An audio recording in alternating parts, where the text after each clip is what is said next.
프레벨, 우리 역사 파노라마, 시대 8번째, 새로 시작되는 역사, 조선왕조. 우리는 봄에 씨를 심는 마음으로 모든 어린이에게 밝은 미래를 준비하는 행복한 꿈을 심습니다. 그래서 우리는 이 세상에서 가장 좋은 것을 주고 싶은 간절한 마음으로 일합니다. 프레벨 가족이 새나라 조선 세도 한양 1392년에 고려의 마지막 왕인 공양왕이 억지로 물러난 뒤 이성계가 새로운 나라를 세우고 왕이 되었어요. 어지러웠던 고려가 무너지고 새로운 나라가 세워지자 많은 신하들이 기뻐하였지요. 하지만 고려의 신하로 남기를 바라며 벼슬에서 물러난 신하들도 있었어요. 태조 이성계는 이런 신하들의 마음을 돌리기 위해 온 힘을 다했어요. 그러나 태조 이성계의 노력에도 불구하고 끝까지 고려를 섬기려는 신하들은 조정을 떠났지요. 태조 이성계는 새로운 나라의 이름을 조선이라 정하고 조선이 하늘이 내린 나라라는 것을 보여주기 위해 애썼어요. 조정은 왕이 신하들과 나라를 다스리는 것에 대해 의논하는 곳이에요. 태조 이성계가 가장 힘을 기울인 것은 새로운 도읍을 정하는 일이었어요.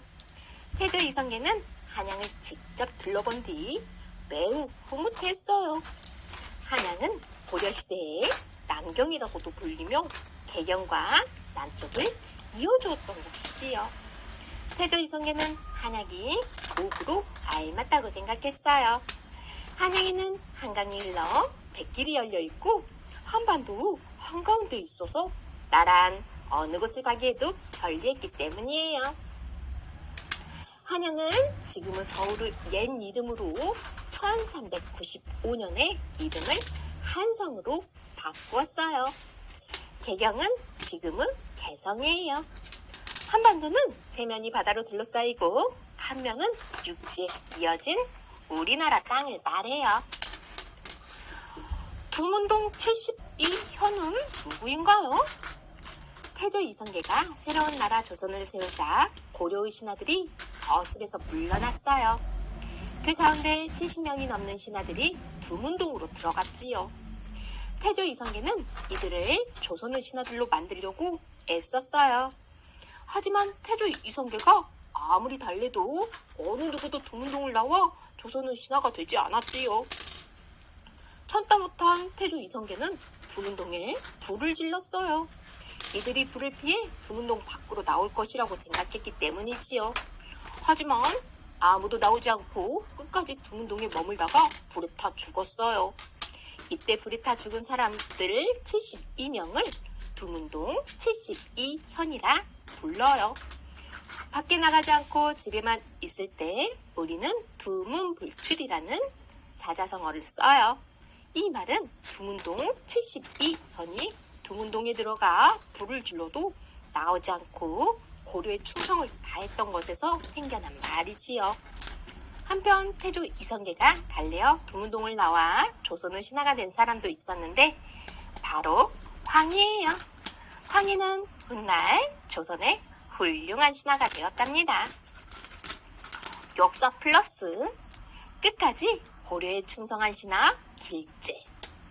길제는 고려 말에서 조선초에 살았던 학자로 이색과 정몽주 등에게서 학문을 배웠어요. 길제는 고려의 제32대 왕인 우왕 때 과거시험에 합격하여 벼슬에 올랐지요. 하지만 태조 이성계가 고려를 무너뜨리고 새 왕조를 세우자 벼슬을 그만두고 평생 학문에만 있었지요. 길제는 태조 이성계의 5째 아들인 이방원과 함께 공부하였고 무척 친한 사이였다고 해요. 하지만 이방원이 태조 이성계를 도와 고려를 무너뜨리고 조선을 세우자 사이가 멀어지게 되었지요. 이방원은 길제에게 조선의 신하가 되어달라고 부탁하였지만 길제는 이를 거절했어요.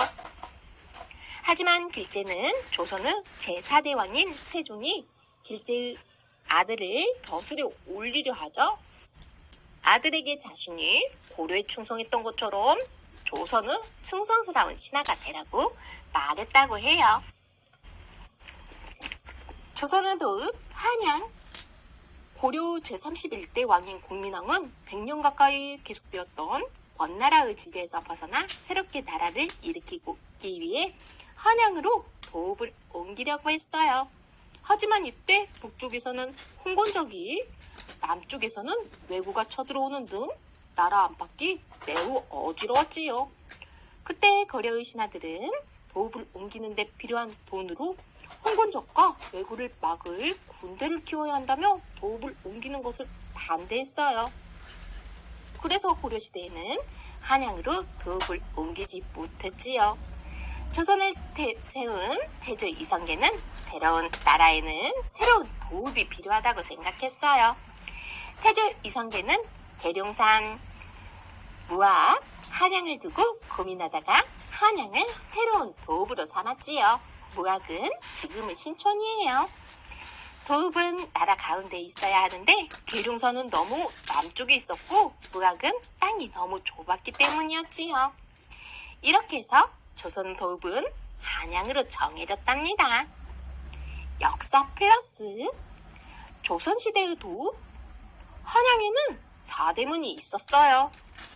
조선을 세운 이성계는 한양을 도읍으로 삼으면서 먼저 궁과 사당을 짓고 한양을 지키기 위한 성곽을 쌓기 시작했어요. 이 성곽을 서울성곽이라고 해요. 서울성곽에는 사람이 드나들 수 있도록 문을 만들었는데 그 가운데 동쪽, 서쪽, 남쪽, 북쪽에 있는 4개의 큰 성문을 사대문이라고 불러요. 동쪽에 있는 동대문은 흥인지문, 서쪽에 있는 서대문은 돈의문, 남쪽에 있는 남대문은 승례문, 북쪽에 있는 북대문은 숙정문이라고 했어요. 안타깝게도 돈의문은 일본이 우리나라를 다스릴 때 일본이 도로를 만들면서 없어졌고 숭례문은 2008년 화재로 타버려 다시 지었답니다. 왕의 자리를 두고 다툼을 벌이는 왕자들. 태조 이성계가 조선을 세우는데 가장 큰 도움을 준 사람은 5대 왕자인 방원과 정도전이라는 신하였어요. 그런데 방원과 정도전은 서로 생각이 달라 맞서는 일이 많았답니다. 어느 날 태조 이성계가 정도전에게 8 왕자들 가운데 누구를 세자로 세우면 좋을지 물었어요. 정도전은 막내 왕자인 방석이 좋겠다고 말했지요. 태조 이성계가 방석을 세자로 세우자 방원은 큰 불만을 품게 되었어요. 결국 방원은 동생인 방번과 방석, 정도전을 죽이고 둘째 왕자인 방과를 세자로 세웠지요. 태조 이성계는 자신이 살아있는데도 왕의 자리를 두고 왕자들끼리 다툼이 일어나 서로 죽이는 일까지 벌어지자 화가 머리끝까지 났어요. 태조 이성계는 왕의 자리를 물려주고 고향인 함흥으로 떠났지요. 그러자 세자였던 방과가 왕의 자리에 올라 조선의 제2대 왕인 정종이 되었지요. 가면 오지 않는 함흥차사. 정종은 나라 일을 모두 방원에게 맡기고 날마다 사냥을 하거나 잔치를 벌이며 지냈어요. 그러자 방원과 넷째 왕자 방간이 왕의 자리를 놓고 다투었지요. 싸움에서 진 방간은 귀양을 가게 되었어요. 정종은 서둘러 왕의 자리를 방원에게 물려주었지요. 이렇게 방원이 조선은 제3대 왕인 태종이 되었어요. 이 소식을 들은 태조 이성계는 몹시 화가 났어요. 태종은 함흥에 머물던 태조 이성계를 다시 궁으로 오도록 했지만 번번이 실패하고 말았지요. 귀양은 죄를 지은 사람을 먼 곳이나 외딴 섬으로 보내어 그곳에서 살게 하는 벌이에요. 태조 이성계는 집으로 온 차사를 죽이거나 가두어 돌려보내지 않았어요. 심부름을 가서 오래도록 돌아오지 않는 사람을 두고 함흥차사라고 하는 말이 이때 생겼답니다. 어느 날 박순이라는 신하가 어미말과 망아지를 데리고 태조 이성계를 찾아왔어요. 박순이 태조 이성계의 집 가까이에 이르러 망아지를 나무에 메어놓자 어미말이 서럽게 울었지요. 태조 이성계가 어미말의 울음소리를 듣고 박순에게 무슨 뜻인지 묻자 박순은 어미의 마음으로 태종을 불쌍히 여겨 돌아와 줄 것을 간절히 부탁했지요. 태조 이성계는 마음이 움직여 한성으로 돌아왔지만 태종의 얼굴을 보는 순간 화가 치밀어 다시 함흥으로 돌아갔답니다. 하지만 결국 태조 이성계는 마음을 풀고 태종에게 옥새를 남겨주었어요. 차사는 조선시대의 중요한 일을 위하여 임시로 정하여 어떤 곳에 보내는 벼슬아치예요. 한성은 조선시대의 도읍으로 지금의 서울이지요. 옥새는 왕이 나랏일을 쓰는 도장으로 옥새를 넘겨주는 것은 왕의 자리를 넘긴다는 뜻이에요. 옥새는 어보라고 하기도 해요. 백성들을 사랑한 태종. 태종은 많은 사람들을 죽이고 왕이 되었지만 백성들을 아끼는 좋은 왕이 되기 위해 애썼어요. 어느 해에 메뚜기 떼가 몰려와 농사를 망치자 차라리 자신의 속을 갉아먹으라며 살아있는 메뚜기를 삼킨 일도 있었답니다. 흉년이 들어 먹을거리가 모자라자 쌀로 술을 빚지 못하도록 명령하고 자신도 술을 마시지 않았어요. 태종은 스스로 백성들이 본받을 만한 왕이 되려고 노력했지요. 태종이 가장 힘썼던 일은 왕의 힘을 강하게 만드는 것이었어요. 태종은 신하들이 자신들만의 군대를 갖지 못하게 하였고 왕이 중심이 되어 나랏일을 돌보도록 제도를 바꾸었지요. 이전에는 육조의 신하들이 영의정, 좌의정, 우의정에게 먼저 나랏일을 보고하면 서로 의논한 내용을 마지막으로 왕에게 알렸어요. 하지만 태종은 육조의 신하들이 새 정승들을 거치지 않고 바로 왕에게 보고하도록 하였지요. 태종은 백성들을 잘 다스리기 위한 제도도 만들었어요. 조선을 팔도로 나누고 지방 곳곳에 거울을 다스리는 벼슬아치인 수령을 내려보냈지요. 또한 호패법을 만들어 16살이 넘은 남자들은 모두 호패를 차고 다니도록 하였어요. 호패는 오늘날의 주민등록증 같은 것이랍니다. 육조는 나랏일을 맡아보던 6개의 관청이에요. 사병을 없앤 태종. 사병이란 나라의 군대가 아니라 힘있는 사람들이 개인적으로 가진 군대를 말해요. 신하들이 사사로이 군대를 갖기 시작한 것은 고려 말부터예요. 고려 말에 온 나라의 간섭으로 나라가 어지럽자 재산이 많은 신하들은 힘이 세고 젊은 남자들을 뽑아 자신만의 사병을 만들었지요. 그 뒤로 어느 정도의 힘을 가진 신하들이라면 누구나 사병을 갖게 되었어요. 하지만 나라에서는 신하들의 힘이 세지는 것을 원하지 않았기 때문에 사병을 없애려고 했지요. 태조 이성계를 도와 조선을 세운 정도전도 나라의 힘을 키우기 위해 사병을 없애려고 했어요. 이때 이방원도 사병을 거느리고 있었는데 정도전에 의해 사병을 빼앗길 형편에 놓이자 자신은 사병을 앞세워 난을 일으켰어요. 이 사건을 왕자의 난이라고 불러요. 이방원은 정도전을 죽이고 나서 왕의 자리에 올라 태종이 되었지요. 그러나 태종도 역시 사병을 없애야겠다고 생각했어요. 자신에게 반대하는 신하들이 사병을 이끌고 난을 일으킬 수 있었기 때문이지요. 정도전이 사병을 없애는 일을 시작하여 태종이 마무리를 지었답니다. 역사 플러스 태종이 두었던 신문고는 무엇인가요? 태종은 백성들의 고통과 억울함을 귀 기울여 들으려고 노력했어요. 그래서 송나라의 등문고를 본떠 신문고를 만들었지요. 신문고는 억울한 일을 당한 백성들의 마음을 풀어주기 위해 금 밖의 문에 북을 달아 누구라도 북을 쳐서 억울함을 알리도록 한 제도였어요. 신문고는 반란이 일어나는 것을 막기 위해서 쓰이기도 했지요. 신문고를 쳐서 반란 소식을 알려주는 사람들에게는 큰 상을 내렸지요.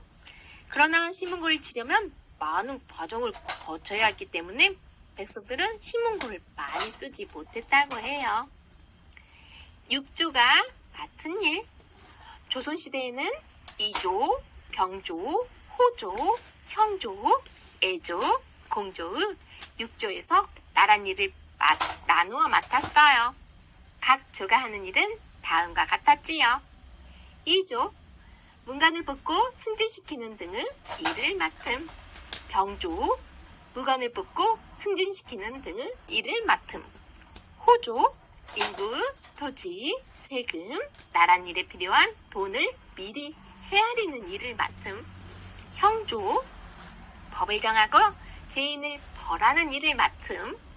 예조, 다른 나라와 관계, 애절 교육 등의 일을 맡음. 공조, 건물을 짓거나 길을 닦는 일, 금속을 캐내는 일 등을 맡음.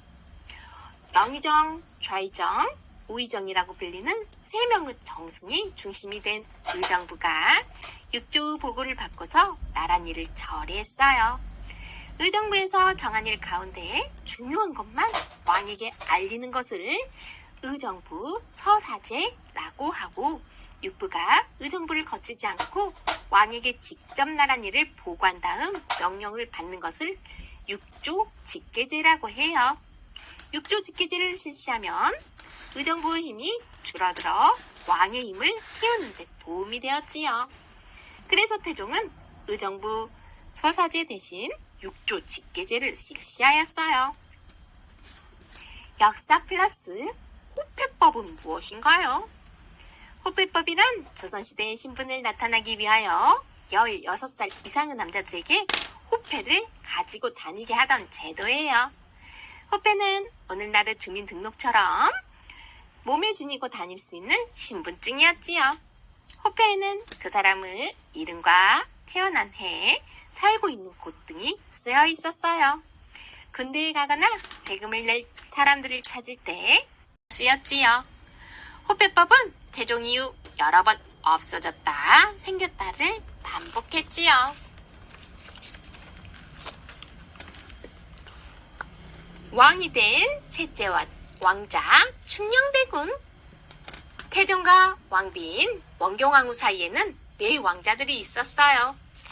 태종은 첫째 왕자인 양녕대군을 세자로 세웠지요. 하지만 양녕대군은 책 읽는 것을 게을리하고 사냥하며 놀기를 즐겼어요. 날마다 궁에서는 양녕대군 대신 매를 맞는 내관들의 울음소리가 울려 퍼졌지요. 양녕대군은 어른이 되자 밤마다 궁을 빠져나가 놀기도 했어요. 화가 난 태종은 양녕대군을 세자에서 물러나게 하고 대신 셋째 왕자인 충녕대군을 세자로 세웠어요. 태종은 충녕대군의 총명함을 알아보고 충녕대군이 22살이 되자 옥새를 넘겨주었지요. 충녕대군은 태종이 아직 건강하고 자신의 나이가 어리다며 몇 번이나 거절하였지만 태종의 뜻을 꺾을 수는 없었답니다. 새로 왕이 된 충녕대군이 바로 조선의 제4대 왕인 세종이에요. 태종은 세종에게 부디 태평성대를 이끄는 어질고 덕이 높은 왕이 되어달라고 부탁했지요. 태평성대는 어진 왕이 나라를 잘 다스려 편안한 세상이나 때를 말해요. 세자에서 물러난 양녕대군. 양녕대군은 어릴 때부터 똑똑하고 무예도 뛰어났어요.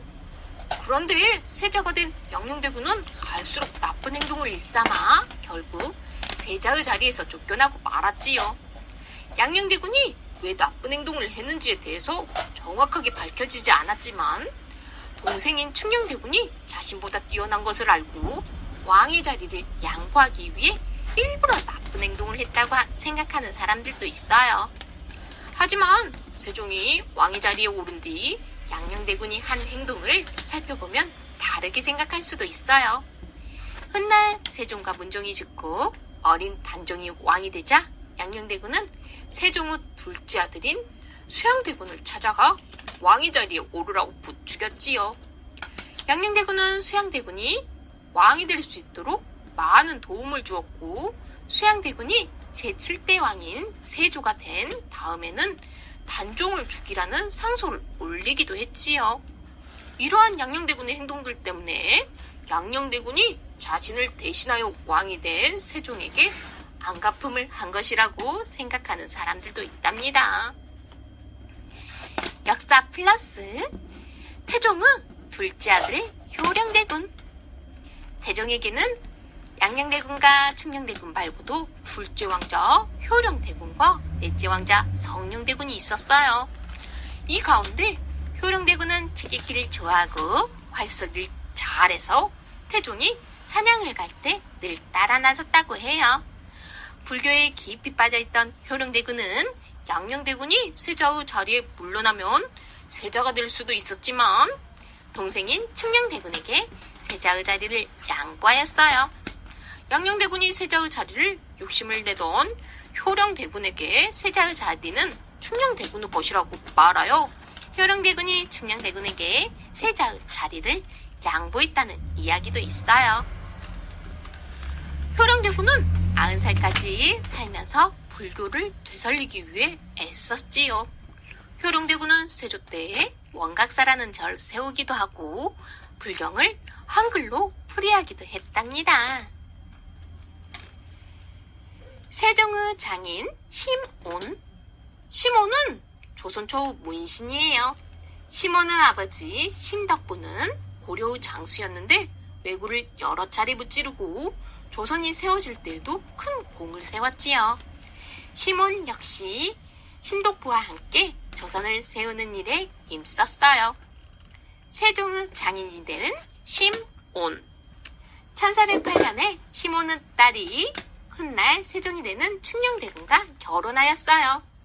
그 뒤 심온은 차례차례 올라가며 높은 벼슬을 지냈는데 성격이 곧아서 벼슬아치들과 백성들이 그를 두려워하면서도 좋아했었다고 해요.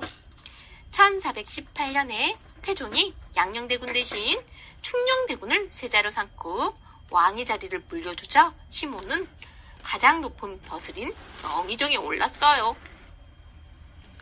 억울한 죽음을 당한 심온. 영의정이 된 심온은 명나라의 사신으로 가게 되었을 때 많은 사람들이 배움을 받았어요. 그런데 태종은 왕의 외가나 처가가 힘을 얻으면 결국 나라가 망한다는 생각을 갖고 있었지요. 그래서 태종은 심온을 없애기로 마음먹고 죄를 뒤집어 씌웠어요. 심온은 명나라에서 돌아오던 도중에 잡혀가 목숨을 잃었지요. 이때 심온뿐만 아니라 많은 사람들이 죽거나 벌을 받았으며 심온의 가족들은 노비가 되었지요. 신하들은 심온의 딸인 소혼 왕후도 내쫓으라고 했지만 태종은 소혼 왕후를 끝까지 보호해 주었지요. 훗날 태종이 죽은 뒤 심온이 억울하게 죽었다는 점이 인정되어 심온의 벼슬을 다시 살려주었어요. 그리고 노비가 되었던 심온의 가족들은 다시 양반이 되었지요. 다시 일으킨 집현전. 세종이 태종의 도움을 받아 나라를 다스리고 있을 때 왜구가 나타나 백성들을 괴롭힌다는 소식이 들려왔어요. 세종은 왜구가 모여있는 대마도를 공격하기로 하였지요. 그때 이종무는 군대를 이끌고 대마도로 쳐들어가 왜구 우두머리에게 조선의 백성들을 괴롭히지 않겠다는 항복을 받아냈어요. 이 일로 왜구는 한동안 조선 땅을 밟을 생각도 하지 못하였답니다. 1422년에 태종이 세상을 떠나자 세종은 스스로 나라를 다스리기 시작했어요. 세종은 태종과는 달리 신하들의 힘을 키워주었지요. 세종은 집현전을 다시 세우고 총명한 학자들이 마음껏 연구를 하도록 도왔지요.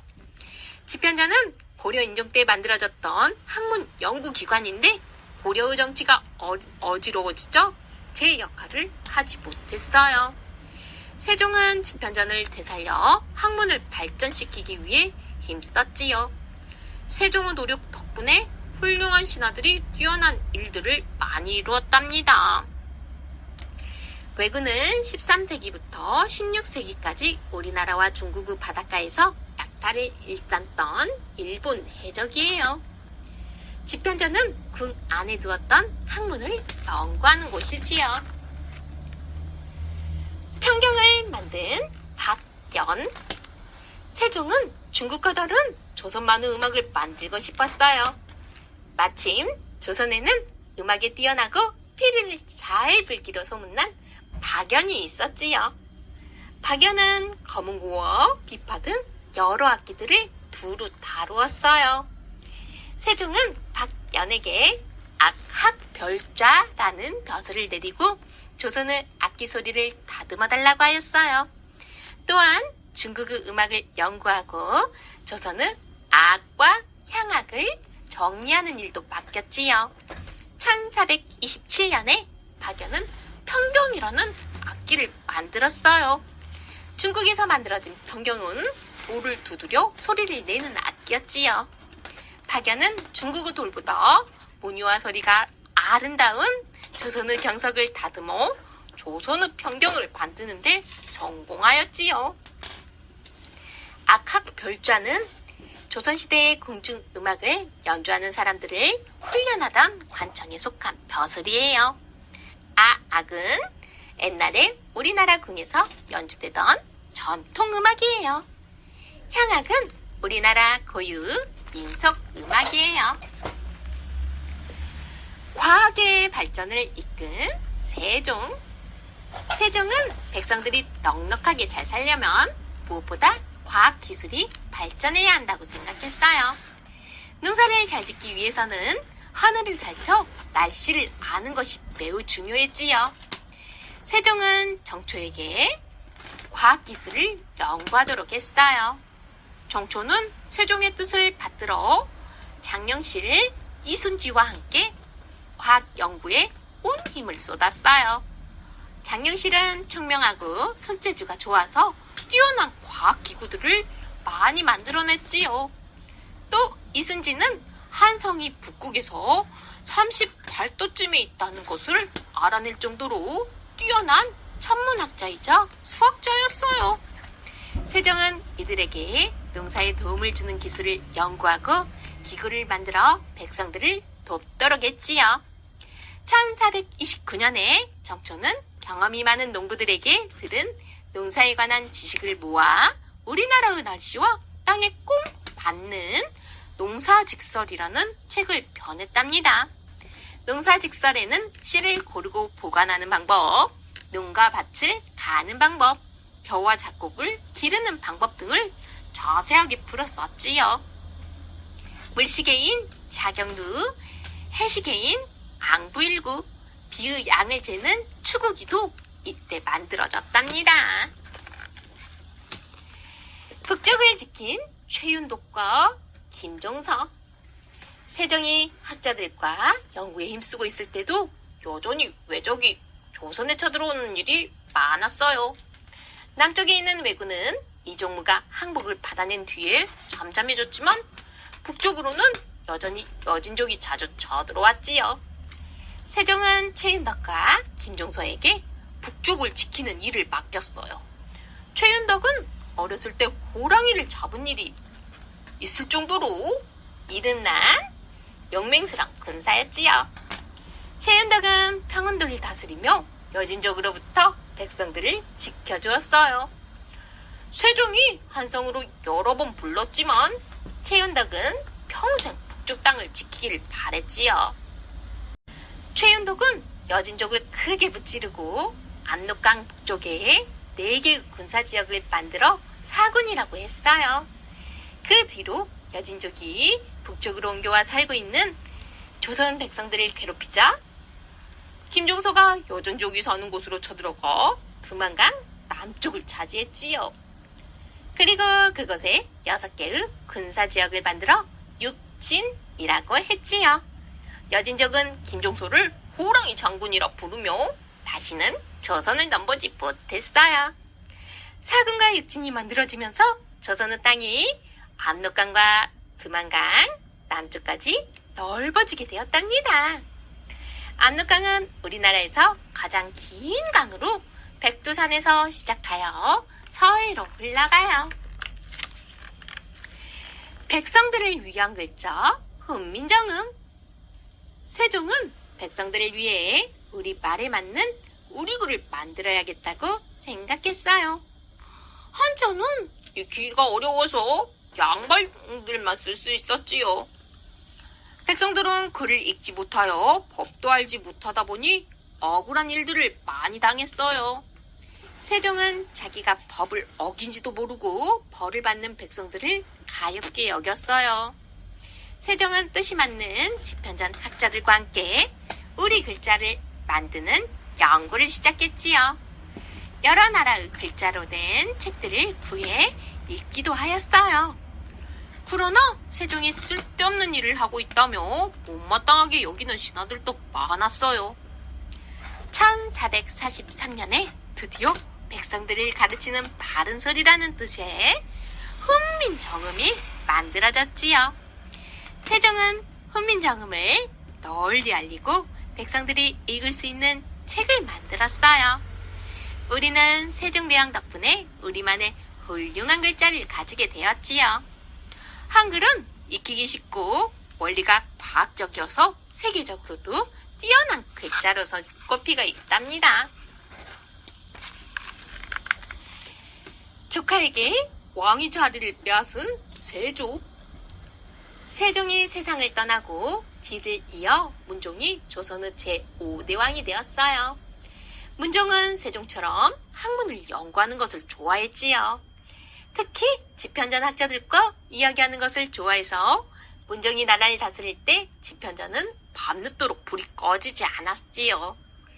그런데 문종은 어렸을 때부터 몸이 몹시 약했어요. 밤낮 없이 공부에 정신을 쏟은 데다가 아픈 몸으로 세종이 장례를 치르느라 왕이 되고 얼마 지나지 않아 알아눕게 되었지요. 결국 문종은 황보인과 김종서에게 어린 세자를 부탁하고 세상을 떠났어요. 그래서 세자였던 단종이 12살의 어린 나이로 조선의 제6대 왕이 되었지요. 신하들은 바른 뜻으로 단종을 보살폈지만 단종의 작은 아버지인 수양대군은 불만이 많았어요. 때마침 한명회와 벌남이 수양대군이 왕이 되어야 한다고 부추겼지요. 수양대군은 무신들을 자기 편으로 끌어들여 힘을 키우면서 단종에게서 왕위 자리를 빼앗기로 마음먹었어요.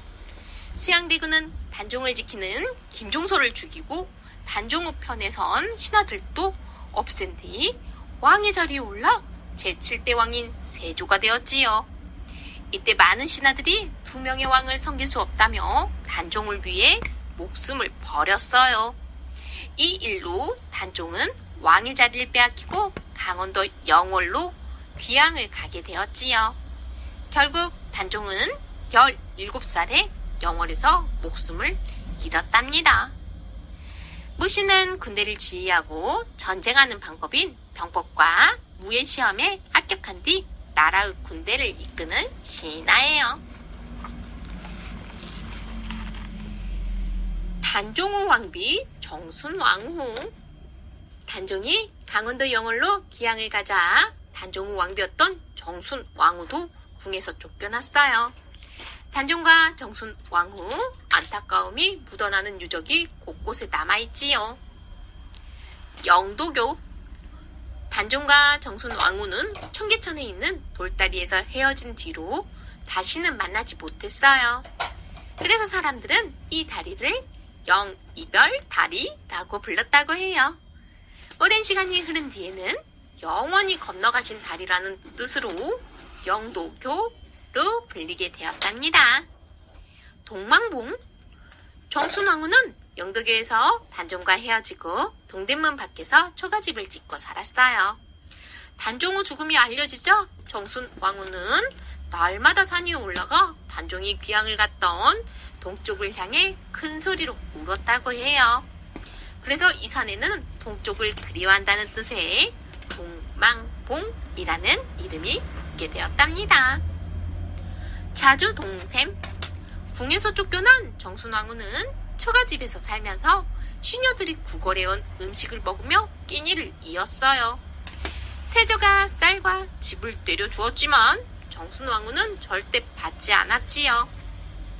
정순왕후는 옷감에 물을 들이는 일을 하며 살았는데 정순왕후가 비단을 빨면 저절로 자주색 물이 들었다는 전설이 내려오는 셈인 자주동샘이 지금도 남아있답니다. 단종이 기양갔던 영월 청룡포. 청룡포는 단종이 기양을 가서 한동안 살았던 곳으로 강원도 영월에 있어요. 청룡포는 남한강의 한 갈래인 서강이 오른쪽, 앞쪽, 왼쪽을 둘러싸고 있으며 뒤쪽으로는 험한 산이 솟아있지요. 청룡포는 강과 절벽으로 막혀 있어 들어가면 빠져나오기 어려운 곳이에요. 세조는 단종이 도망치는 것을 막기 위해 일부러 청룡포처럼 외딴 곳으로 기양을 보낸 것이지요. 그래서 단종은 청룡포를 육지의 외로운 섬이라고 불렀다고 해요. 청룡포에는 단종이 한성을 바라보기 위해 올라갔다는 절벽인 노산대와 한상에 있는 정순왕후를 생각하며 쌓은 돌탑 등이 있어요. 돌탑을 보면 단종이 얼마나 정순왕후를 그리워하며 지냈는지 느낄 수 있답니다. 역사 플러스 청룡포 관음송. 단종이 청룡포에서 두 갈래로 갈라진 소나무인 관음송에 걸터 앉아 쉬었다는 전설이 전해지고 있어요. 단종이 생활하던 모습을 지켜본 소나무가 자주 슬피 울었다고 하여 관음송이라고 불러요. 관음송은 1988년에 천연기념물 제349호로 지정되었답니다.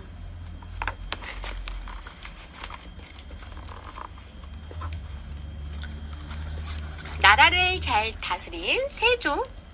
세조는 단종을 죽음으로 이끌고 왕이 되었지만 나라를 잘 다스리려고 애썼어요. 특히 세조는 궁중의 사치를 줄이는 데 앞장섰고 왕묘와 세자빈이 직접 뇌를 치게 하는 등 백성들이 농사 짓는 것에 힘을 북돋아 주었지요. 그리고 나라의 법을 정리하여 경국대전을 만들도록 하였어요. 경국대전은 고려 말부터 조선의 제9대 왕인 성종 때까지 100여 년에 걸친 우리나라의 법을 모두 정리한 책으로 귀중한 자료로 평가받고 있답니다. 또한 세조는 벼슬을 하고 있는 사람들에게만 땅을 나누어주는 직전법을 실시하여 나라의 살림도 돌보았지요. 하지만 세조는 단종을 몰아내기 위해 훌륭한 학자들을 많이 죽였고 훈구 대신들에게 많은 힘을 주었어요. 세조는 왕의 힘을 강하게 하였고 훌륭한 일들을 많이 이루었지만 조카를 죽였다는 죄책감에 늘 시달렸어요. 괴로워하던 세조는 결국 병이 들어 죽게 되었답니다. 흥그 대신은 세조가 왕이 될 수 있도록 도와준 사람들로 나라에 공이 많다고 하여 상으로 많은 땅과 노비들을 받았지만 나라를 어지럽게 만든 사람들이기도 해요. 궁에서 쫓겨난 패비 윤씨. 세조 다음으로 왕이 된 예종이 갑자기 세상을 떠나자 13살밖에 되지 않은 세자 혈이 왕의 자리에 올라 성종이 되었어요. 처음에는 예종의 어머니인 정의대비가 대신 나랏일을 돌보았지만 성종이 20살이 된 뒤로부터는 뛰어난 신하들과 함께 스스로 나라를 다스렸지요. 1485년에 성종과 신하들은 세조 때부터 쓰기 시작한 경국대전도 완성하였어요. 하지만 세조 때 힘을 키웠던 훈구 대신들이 자꾸 법을 어기고 나라를 어지럽혔지요. 그러자 사헌부와 사관 오는 신하들이 훈구 대신들에게 맞섰어요. 이 신하들을 살임이라고 불렀지요. 그러자 훈구 대신들은 눈에 가시 같은 살인들을 혼내줄 기회만 엿보았지요. 그때 성종의 왕비 윤씨가 시어머니의 미움을 받아 궁에서 쫓겨났어요. 윤씨는 세자의 어머니였지만 질투가 심하다는 이유로 패비가 되고 말았지요. 패비 윤씨는 결국 성종이 내린 사약을 마시고 목숨을 잃게 되었답니다. 사림은 유학을 믿고 따르는 사람들이에요. 여기서는 성종 때 흥구 대신들의 잘못을 밝혀낸 성품이 바르고 욕심이 없는 신하들을 말하지요. 패비는 왕비의 자리에서 물러나게 된 왕비예요. 조의 제문으로 일어난 무오사화. 1494년에 성종이 병으로 숨을 거두자 연산군이 조선의 제10대 왕이 되었지요. 연산군은 왕이 된 뒤 4년 동안 나라를 잘 다스렸어요. 하지만 연산군은 신하들이 시시콜콜 간섭하는 것을 몹시 싫어했지요. 그 신하들은 바로 성종 때의 흥구 대신들의 잘못을 일일이 따지던 살인들이었지요. 이때 유저강이 김종직이 지은 조의 제문을 들고 연산군을 찾아왔어요. 세조가 단종으로부터 왕의 자리를 빼앗은 것을 나무라는 내용이었지요.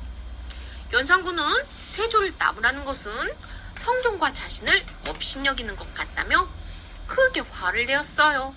그래서 이미 세상을 떠난 김종직의 무덤을 파헤치고 벌을 주었답니다. 또 이 일과 관계된 많은 살인들이 죽거나 귀향을 가게 되었어요. 이것이 1498년에 무오년에 일어난 무오사화랍니다. 흥구 대신과 살인파. 흥구 대신은 세조가 왕위 자리에 오르는 것을 도와 힘을 갖게 된 신하들로 신숙주, 서거정, 이극돈 등이 있었어요. 흥구 대신들은 성종이 왕위 자리에 오른 뒤 사람들이 힘을 갖게 되면서 잠시 힘을 잃기도 했어요. 살인파는 15세기 이후부터 조선의 정치를 이끌어 나간 신하들을 말해요. 고려가 무너지고 조선이 세워질 때 조선을 세우는 것에 반대하며 벼슬을 버리고 지방으로 내려간 사람들이 있었지요. 이 사람들은 지방에서 제자들을 모아 학문을 가르쳤는데 이들이 훗날 살인파가 되었지요. 성종이 흥구 대신들의 잘못을 막기 위해 살인파였던 김종직과 그 제자들을 벼슬에 올리면서 살인파도 정치에 나서게 되었어요. 살인파와 흥구 대신들이 맞서기 시작하면서 조선의 조정은 더욱 어지러워졌답니다. 역사 플러스 김종직은 어떤 사람인가요? 김종직은 조선시대의 학자이자 문신이에요. 김종직의 아버지 김숙자는 고려시대의 충신이었던 야은 길제에게서 학문을 배웠고 김종직에게 학문을 가르쳤어요. 성종의 믿음을 얻어 여러 벼슬을 지낸 김종직은 자신의 친구들과 제자들을 벼슬에 많이 올렸지요. 이 사람들이 바로 살인파라고 불리는 사람들이에요. 김종직의 중심이 되어 펴낸 동국 여지 승랑. 성종은 나라를 잘 다스리기 위해서는 각 지방에 대해 잘 알고 있는 것이 중요하다고 생각했어요. 그래서 성종은 각 지방의 정보를 모아 지리서인 동국 여지 승남을 만들도록 명령했지요. 동국 여지 승남은 김종직과 신종호가 중심이 되어 성종 때부터 만들어지기 시작한 지리책으로 성종의 아들인 중종 때에 마무리되었어요. 동국 여지 승남은 조선 각 지방의 지리와 함께 그 지방의 역사, 생활 모습, 그 지방에 태어난 훌륭한 사람들, 이름난 산과 강 등이 모두 담겨 있어 지리책으로 가치가 높을 뿐 아니라 우리나라의 역사를 공부하는데도 빼놓을 수 없는 귀중한 자료랍니다. 김종직이 쓴 조의 제문. 김종직이 1457년에 꿈에서 중국 초나라의 황제였던 우조를 본 뒤에 깨달은 것이 있어서 쓴 글이 조의 제문이에요. 조의 제문은 세조가 단종을 왕의 자리에서 물러나게 하고 왕이 된 것을 의제를 죽인 항우에 빗대어 비난하는 내용으로 되어 있지요. 이것으로 볼 때 김종직은 조의 제문에서 단종의 억울한 죽음에 대해 말하려고 했던 것으로 생각된답니다. 단종의 죽음을 억울한 일로 받아들이는 것은 세조를 나라의 역적으로 생각하는 것이었어요. 세조가 역적이면 세조 자손들도 왕이 될 자격이 없는 사람들이 되는 것이지요. 조의 제문을 읽은 연산군은 김종직의 뜻을 알고 화가 나 무사화를 일으킨 것이랍니다. 역사 플러스 유자강은 누구인가요? 유자강은 처부 아들인 서자였어요. 서자는 아버지를 아버지라고 부르지도 못하고 높은 벼슬에 올라갈 수도 없었지요. 그래서 유자강도 높은 벼슬에 오르지 못하고 경복궁의 건축문을 지키는 무사가 되었어요. 세조가 나라를 다스릴 때 유자강은 이시애가 일으킨 난을 누르는 공을 세우고 세조 믿음을 얻어 높은 벼슬에 올랐지요. 그러나 신하들이 유자강이 서자라는 것을 문제 삼아 높은 벼슬에 오르는 것을 반대했지요. 그러자 유자강은 자신에게 반대하는 신하들을 모두 없앴답니다. 또한 유자강은 연산군이 나라를 다스릴 때 조의 제문의 내용을 연산군에게 알림으로써 수많은 사람들을 귀양 보내고 죽게 만들었답니다.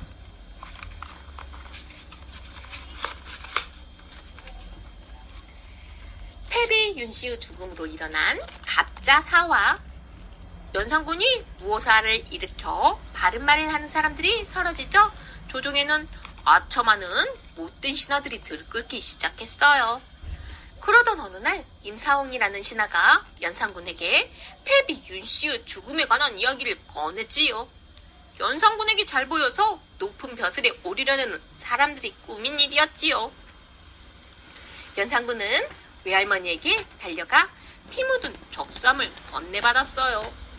그 적삼은 어머니인 패비 윤씨가 사약을 마신 뒤 피를 토해낸 옷이었지요.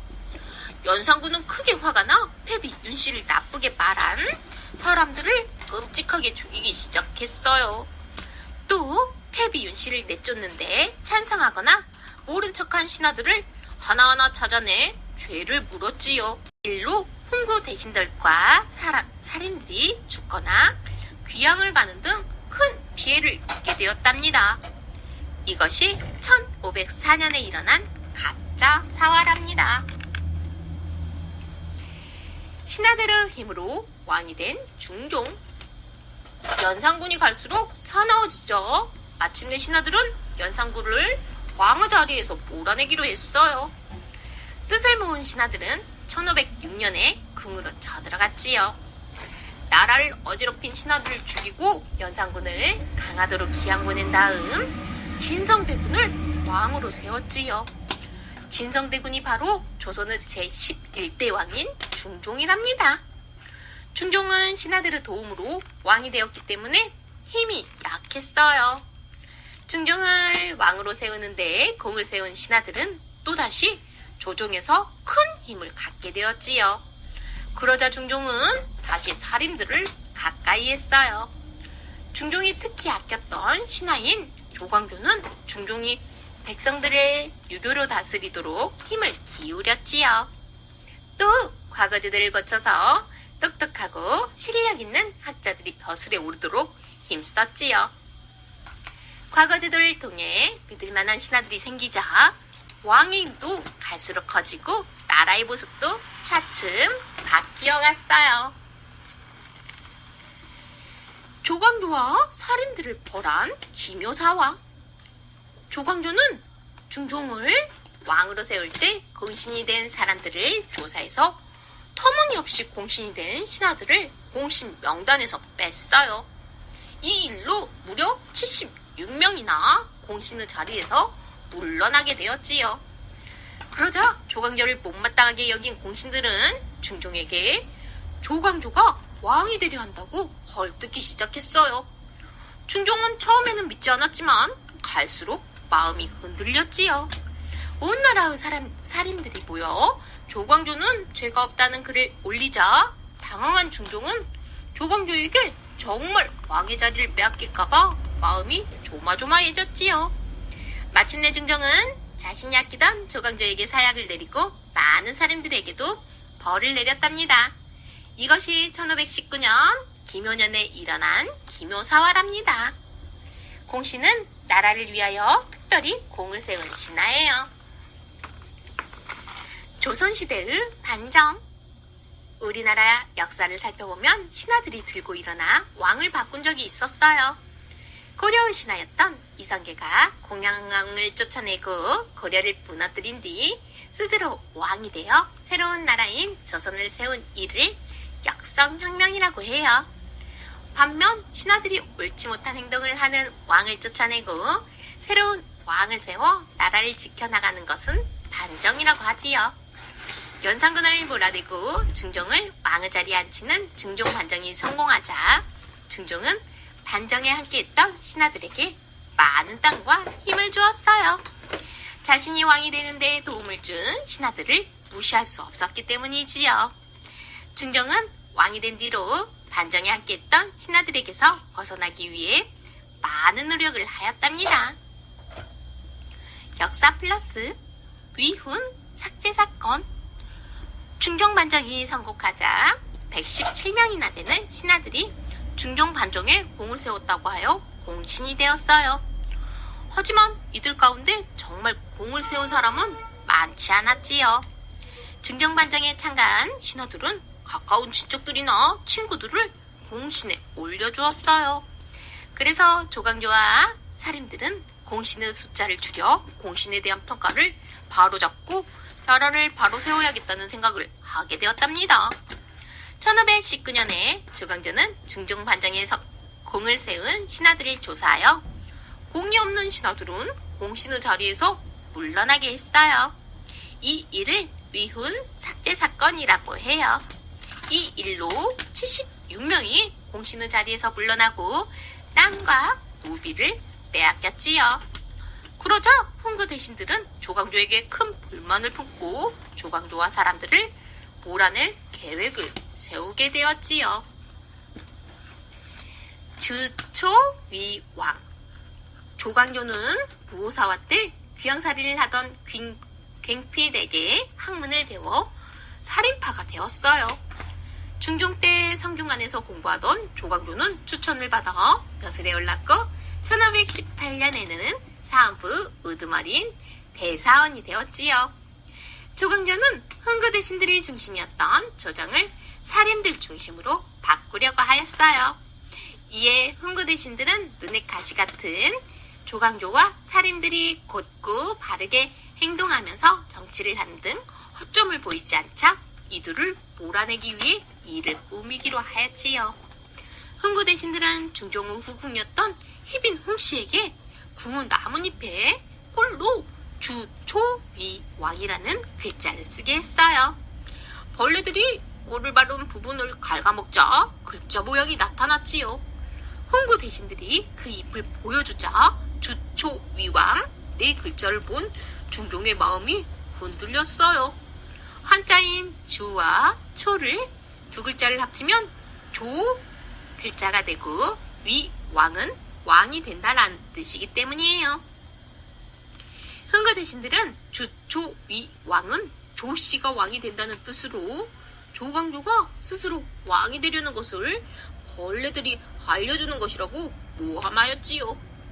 마침 중종도 조광조에게 실증이 나 있었어요. 그래서 중종과 훈구 대신들은 결국 조광조와 사림들을 몰아내게 되었답니다. 역사 플러스 추천과 시험을 통해 벼슬아치를 뽑는 현량과. 조광조는 과거 제도를 고쳐서 똑똑하고 실력 있는 사람들이 벼슬에 오를 수 있도록 힘썼어요. 조광조는 중종에게 한성과 지방에 사는 선비들 가운데 훌륭한 선비들을 추천받고 그 선비들에게 나라를 다스리는 방법을 적어내게 하여 벼슬아치를 뽑자고 말하지요. 이 제도는 중국 한나라의 현량 방정과를 본뜬 것으로 현량과라고 했지요. 중종은 1519년에 현량과를 시작했어요. 120명의 선비들이 경복궁 근정전에서 시험을 보았는데 그들 가운데 28명이 뽑혔지요. 현량과는 나중에 훈구 대신들이 살인들을 몰아낼 때 없어지고 뽑혔던 28명도 벼슬을 빼앗겼답니다.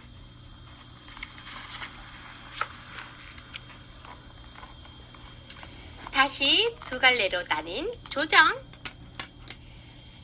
조광조와 사림들이 모두 사라지자 다시 조정은 흥구 대신들로 가득 찼어요. 흥구 대신들은 자기들끼리도 더 많은 힘을 가지려고 다투었지요. 여기에 중종까지 나라를 바로 이끌지 못하자 나라는 갈수록 어지러워졌어요. 당시의 중종은 어머니를 잃은 세자를 걱정하는 마음이 컸지요. 이때 어떤 신하들은 세자보다 나이가 많은 경빈 박씨의 아들인 복성군이 왕이 되길 바랐고, 또 어떤 신하들은 새로운 왕비인 문정왕후가 낳은 경원대군 편에 서기도 했어요. 그런데 어느 날 누군가 궁에 죽은지를 걸어놓고 세자에게 나쁜 일이 생기길 바라는 일이 벌어졌지요. 이 일은 경빈 박씨와 복성군이 꾸민 일로 결론이 났지요.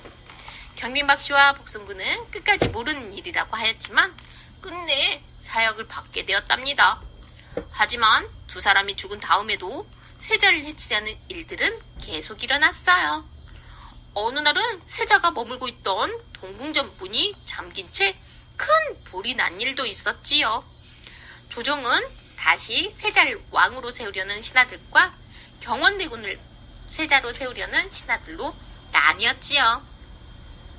그러던 중 중종이 병에 걸려 자리에 눕게 되었어요. 중종은 세자와 경원대군을 바라보며 한숨을 쉬었답니다. 가장 짧게 나라를 다스린 인종. 1544년에 중종이 세상을 떠나고 세자가 왕이 되었어요. 바로 조선의 제12대 왕인 인종이랍니다. 인종은 어렸을 때부터 부모님을 위하는 마음이 깊고 성격이 순했어요. 인종은 8살이 되었을 무렵 성균관에 입학하여 총명함을 드러냈지요. 하지만 문정왕후는 자신의 아들인 경원대군을 왕으로 만들고 싶은 마음에 인종을 몹시 미워하였어요. 그럼에도 불구하고 인종은 문정왕후와 경원대군을 부탁하고 세상을 떠난 아버지 중종의 뜻을 받들어 끝까지 문정왕후를 친어머니처럼 정성껏 모셨지요. 그러던 어느 날 인종이 갑자기 병에 걸려 세상에 떠났어요. 인종이 나라를 다스린 기간은 1년이 채 못 되었지요. 그러자 사람들은 문정왕후가 인종에게 독이 든 떡을 먹여서 죽인 것이라고 수군거렸답니다. 성균관은 나라에서 세운 유학을 공부하는 학교예요. 여왕처럼 나라를 다스린 문종왕후. 인종의 뒤를 이어 12살의 경원대군이 조선의 제13대 왕인 명종이 되었어요. 문정왕후는 어린 명종을 대신하여 나랏일을 돌보았지요. 그러자 문정왕후와 명종의 편에 섰던 신하들이 힘을 갖게 되었어요. 특히 문정왕후 오빠인 윤원로와 남동생인 윤원영은 힘을 마구 휘둘렀어요. 문정왕후와 윤원영은 살인들을 몹시 싫어했어요. 살인들은 유교로 나라를 다스리고 불교를 억눌렀는데 문정왕후는 불교에 푹 빠져 있었지요.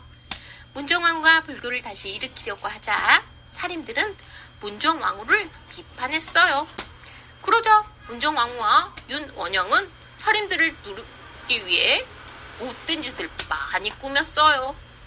거짓으로 살인들에게 억울한 누명을 씌우고 헛소문을 퍼뜨렸지요. 결국 죄 없는 많은 살인들이 억울하게 죽임을 당했답니다. 허수아비 왕이었던 명종.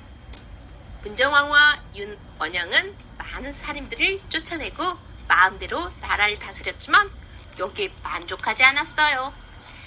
1547년에 양재역에 자신들을 욕하는 글이 붙자 엉뚱한 사람들에게 죄를 덮어씌워 귀양을 보내기도 했지요. 문정왕후와 윤원영이 나라를 다스릴 때 억울하게 죽거나 귀양간 사람들이 100명이 넘었다고 해요.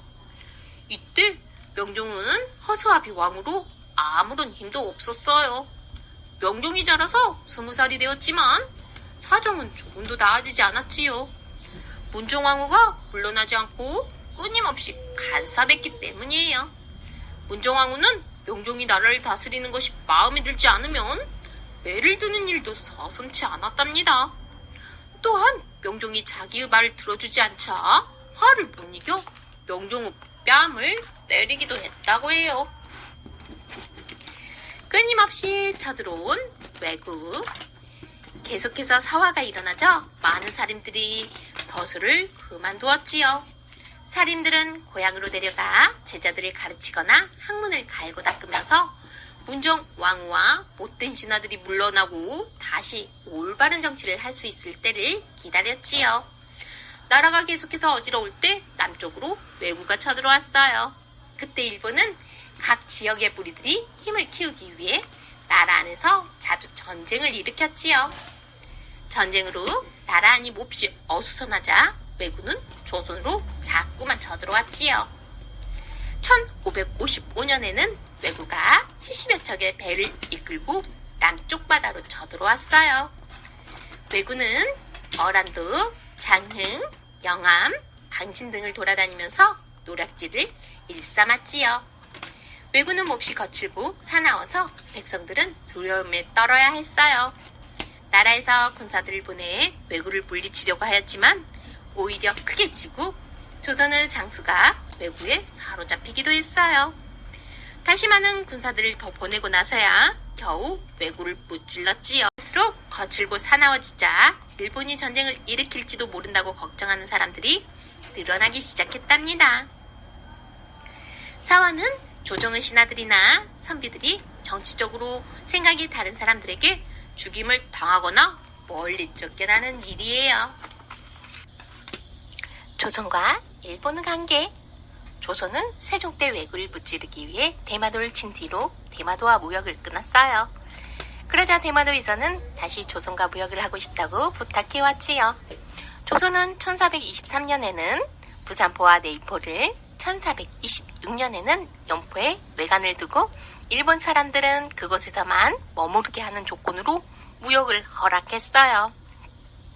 외관에 오가는 일본 사람들의 수가 늘어나자 이를 제한하기 위해 조선은 1443년에 대마도와 조약을 맺었는데 이 조약을 계해약조라고 해요. 계해약조에는 대마도에서 조선으로 오는 배는 50척으로 하고 일본 사람이 외관에 머무르는 기간은 20일로 하는 등의 내용이 담겨져 있지요. 하지만 계해약조는 잘 지켜지지 않았답니다. 조선에 대해 불만을 가진 일본 사람들은 1510년에 결국 왜구와 손을 잡고 난을 일으켰어요. 이 난을 삼포왜난이라고 해요. 조선은 난을 일으킨 왜구를 무찌르고 다시 대마도와 무역을 끊었지요. 그 뒤로 대마도에서 다시 무역을 하게 해달라고 부탁하자 조선은 1512년에 다시 무역을 허락했어요. 하지만 대마도와의 무역은 전보다 훨씬 줄어들었고 항구도 내이포만 열었답니다. 역사 플러스 을묘외변에서 왜구를 무찌른 이중경. 이중경은 연산군이 일으킨 갑자사화로 가족이 대부분 죽고 형과 함께 귀양을 가 어려서부터 귀양살이를 했어요. 중종반정이 일어나 연산군이 쫓겨나면서 귀양에서 풀려났지요. 이중경은 열심히 공부하여 33살에 벼슬길에 올랐어요. 그러나 이중경은 꼿꼿한 성격 때문에 힘을 가지고 있던 훈구 대신들과 잘 지내지 못하고 벼슬에서 물러나기도 했지요. 1555년에 왜구가 을묘외변을 일으켜 쳐들어오자 이중경은 왜구를 무찔렀어요. 이중경은 이때 세운 공으로 병조판서가 되었으며 훗날 영의정의 자리까지 올랐답니다. 이중경의 무덤. 경기도 양평에 있는 이중경의 무덤이에요.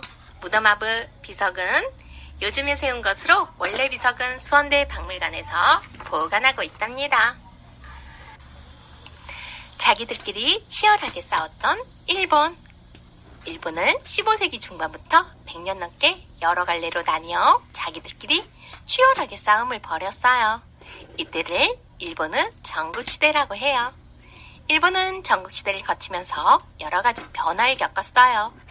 많은 전쟁을 겪으면서 전쟁을 하는 기술인 전술이 발달하였고 유럽에서 화약 무기를 들여와 조총을 만들었지요. 여러 갈래로 나뉜 일본은 오다 노부나가라는 장군에 의해 하나로 모아지기 시작했어요. 하지만 오다 노부나가는 일본이 통일되기 전에 죽고 그 부하였던 도요토미 히데요시가 뒤를 이어 일본을 통일했지요. 역사 플러스 15세기에 중국과 일본까지 온 유럽 사람들. 15세기에 유럽 사람들은 그동안 자신들이 몰랐던 새로운 것을 살펴보기 위해 배를 타고 세계를 돌아다니기 시작했어요. 이때 콜럼버스가 아메리카 대륙을 찾아냈지요. 유럽에서 인도로 가는 방법, 유럽에서 동아시아로 가는 방법, 태평양을 건너는 방법 등도 모두 이때 알려졌어요. 아프리카와 아시아로 뻗어나갔던 유럽의 나라들 가운데 포르투갈이 있었어요. 포르투갈 사람들은 아프리카, 인도, 말레이시아 등의 식민지를 만들고 힘이 부족하면 장사를 해서 힘이 강하면 힘없는 나라 사람들의 재물을 빼앗아서 이익을 얻었지요. 동쪽으로 계속 뻗어나가던 포르투갈 사람들은 중국 명나라와 일본까지 오게 되었어요. 명나라에 도착한 포르투갈 사람들은 무역을 하기 위한 장소를 정했는데 그곳이 지금은 마카오예요. 일본에 도착한 포르투갈 사람들은 일본 사람들과 무역을 하면서 서양식 총을 소개해 주었답니다. 일본은 그 총을 본떠 조총을 만들었어요. 조총은 임진왜란 때에 많이 쓰였답니다. 백성들을 도운 도둑, 임꺽정. 나라가 계속해서 어지럽자 못된 짓을 하는 신하들이 늘어갔어요. 돈으로 벼슬을 사고 파는 일도 많아졌지요. 돈을 주고 벼슬에 오른 고을 수령들은 백성들을 더욱 괴롭혔어요. 백성들은 무거운 세금을 내릴 수 없어 빚을 지다가 땅까지 잃어버리고 결국에는 산속으로 들어가 살면서 도둑이 되기도 했어요. 이러한 도둑들 가운데 임꺽정이 있었지요. 임꺽정은 황해도에서 도둑들을 모은 뒤 관청으로 쳐들어갔어요. 그리고 못된 벼슬아치들은 창고를 털어 백성들에게 곡식을 나누어 주었답니다. 나라에서는 임꺽정을 잡으려고 온갖 애를 썼지만 3년 동안이나 잡을 수 없었지요. 그러던 어느 날 임꺽정이 한성으로 쳐들어온다는 소문이 퍼졌어요. 나라에서는 임꺽정을 잡도록 도와주는 사람에게는 큰 돈을 내리겠다고 하였지요. 그러자 임꺽정의 부하 한 명이 돈에 눈이 멀어 임꺽정에게 등을 돌리고 말았어요. 끝내 임꺽정은 사로잡혀 죽임을 당했지요. 세상을 떠난 문정왕후. 1565년에 문정왕후가 65살의 나이로 세상을 떠났어요. 그러자 그동안 문정왕후 편을 들며 못된 짓을 일삼았던 신하들이 모두 조정에서 쫓겨났지요. 윤원영도 모든 것을 빼앗기고 황해도로 기항을 가게 되었어요. 게다가 윤원영은 자신의 첩이었던 정난정과 함께 부인을 죽인 것이 밝혀져 몰래 외딴 곳으로 도망을 쳐야 했지요. 명종이 왕의 힘을 되찾고 훌륭한 신하들을 다시 조정으로 불러들이자 조선은 다시 빠르게 질서를 되찾아갔지요. 그런데 명종이 갑자기 병으로 세상을 떠나고 말았어요. 이때 명종의 나이는 겨우 34살이었답니다. 우리나라 역사 조선시대. 1392년 이성계가 조선을 세움. 1394년 조선의 도읍을 한양으로 정함. 1403년 활자를 만들어 책을 찍어내는 주자소를 둠. 1413년 조선이 나라를 팔도로 나누어 다스리기 시작함. 1416년 압록강에 사근을 만들기 시작함. 1434년 두만강에 육진을 만들기 시작함. 1441년 장영실이 추구기를 만듦. 1443년 세종대왕이 훈민정음을 만듦. 1485년 조선의 법전인 경국대전이 완성. 1506년 진성대군이 연산군을 몰아내고 왕의좌리에 올라 중종이 됨 중종 반정. 1510년 삼포외란이 일어남. 1519년 중종이 조광조와 살인들을 벌함. 기묘사화. 1543년 주세붕이 백원동 서원을 세움. 1560년 이황이 도산서당을 세워 학문을 연구하고 제자들을 가르침. 1575년 이조정랑자를 두고 신하들이 동인과 서인으로 나뉜. 1592년 임진왜란이 일어남. 이순신이 한산도 앞바다에서 일본과 싸워 크게 이김. 한산도 대첩. 1593년 권율이 행주산생에서 일본과 싸워 크게 이김. 행주대첩. 1597년 정유재란이 일어남. 1609년 일본과 기유약조를 맺음. 1610년 허준이 동의보감을 완성함.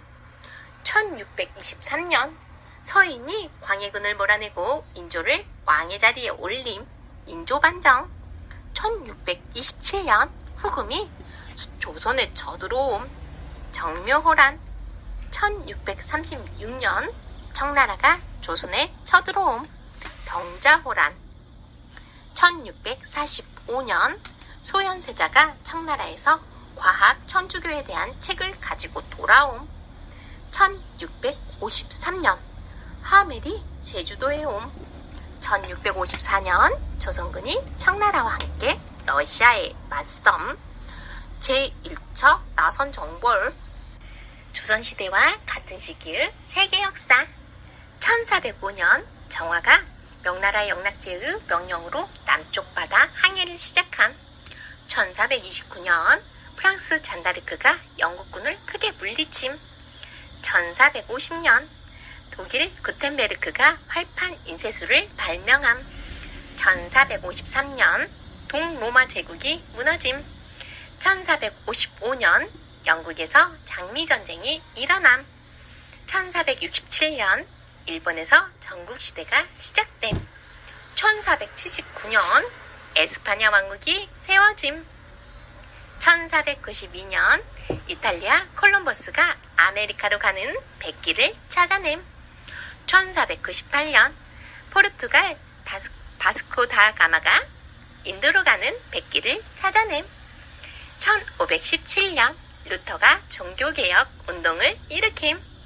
1519년 포르투갈 마젤란이 세계 일주를 시작함. 1526년 바브루가 무굴 제국을 세움.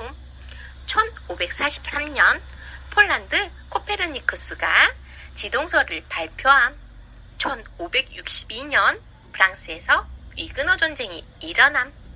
1588년 영국 해군이 에스파냐의 무적함대를 크게 무찌름.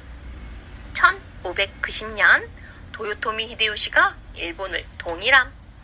1598년 프랑스 앙리 4세가 낭트 칙령을 발표함. 1600년 영국이 동인도 회사를 세움. 1616년 여진을 통일한 누르하치가 후금을 세움. 1618년 독일에서 30년 전쟁이 일어남. 1632년 무굴 제국 황제 샤자한이 타지마할을 만들기 시작함. 1642년 영국에서 청교도 혁명이 일어남. 1644년 청나라가 명나라를 무너뜨리고 중국을 통일함. 1687년 영국 뉴턴이 자연철학의 수학적 원리를 펴냄. 1688년 영국에서 명예혁명이 일어남. 1689년 영국 의회가 권리장전을 세상에 알림.